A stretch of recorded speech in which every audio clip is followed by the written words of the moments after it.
The title of this objective is Solve Inequalities with Rational Expressions. Number 1 asks us to solve a rational inequality. We have a rational function, an inequality, and then a constant. The first thing I'm going to recognize is that x cannot be 1. So if I was going to graph my solution set on a number line, I would immediately put that 1 cannot be in the solution set. Now I'm going to solve this just as I would solve a rational equation. I'm going to multiply both sides by x plus 1, or I'm sorry, x minus 1, using the multiplication property of inequality, which would give me 7x plus 1 is less than or equal to 9x minus 9 after the distributive property. I'm going to move all my x terms on the left side of the inequality, which will give me negative 2x plus 1 is less than or equal to negative 9. And to isolate the term that contains the x, I'll have to subtract 1 from each side. So now I have negative 2x is less than or equal to negative 10. To isolate the variable, I have to divide both sides by negative 2, which requires me to flip the inequality sign, and I end up with x is greater than or equal to 5. Now that's not my solution. It's going to create another boundary point. What I have to do is go back up to my number line, and I realize that part of the solution is all numbers greater than or equal to 5. And now with this boundary point of 1, all I'm going to do is test a couple points, one to the left of 1 and one to the right of 1 on the number line. So the first one I'll test is 0. If I plug 0 into this rational function, the original function that I started with, I'll get 1 over negative 1 is less than or equal to 9.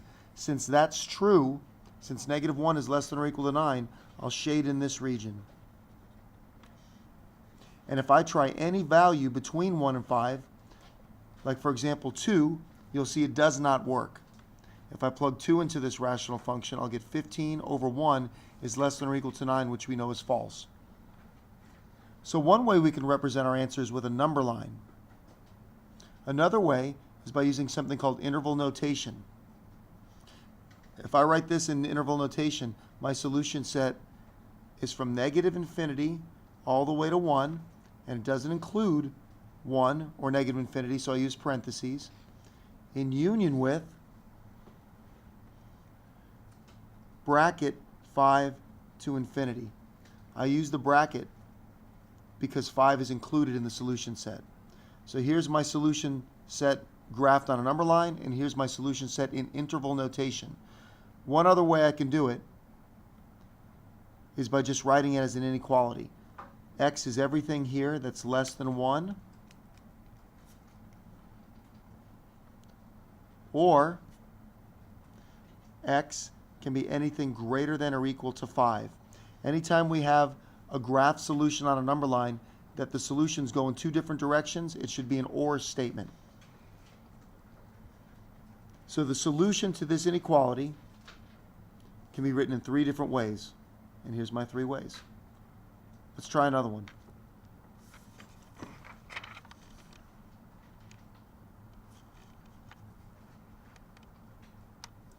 Number 3 is a little bit different. I have an inequality with a bunch of fractions in it, and the first thing I notice about these fractions is that I have a 21 over 20 here and a 19 over 20 here. I can simplify this fraction to 40 over 20 and rewrite my inequality like this. So all I did in that first step was just add 21 over 20 and 19 over 20. Since 40 over 20 is 2, I'll just rewrite that as 2.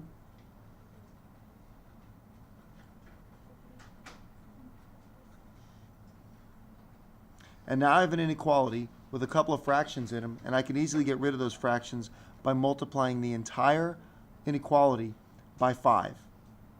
That's the least common multiple of the denominators that I see. So as I distribute the 5 through this inequality, I'll get 10 minus x is greater than or equal to 25x minus 6.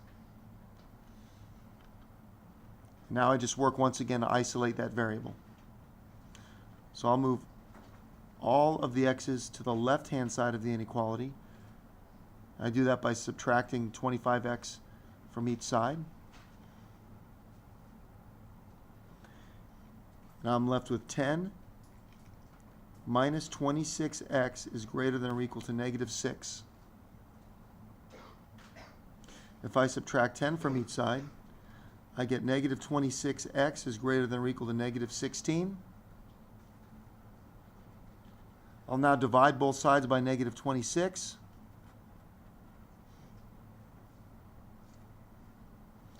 And I'll get x is less than or equal to, and as I simplify this fraction, 8 over 13. I had to switch the sign because I divided both sides of the inequality by a negative number. There's my solution. That's written as an inequality. I could also graph it on a number line.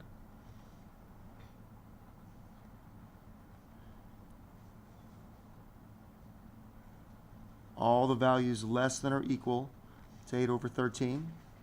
And I could also write that in interval notation as parenthesis negative infinity to 8 over 13 inclusive.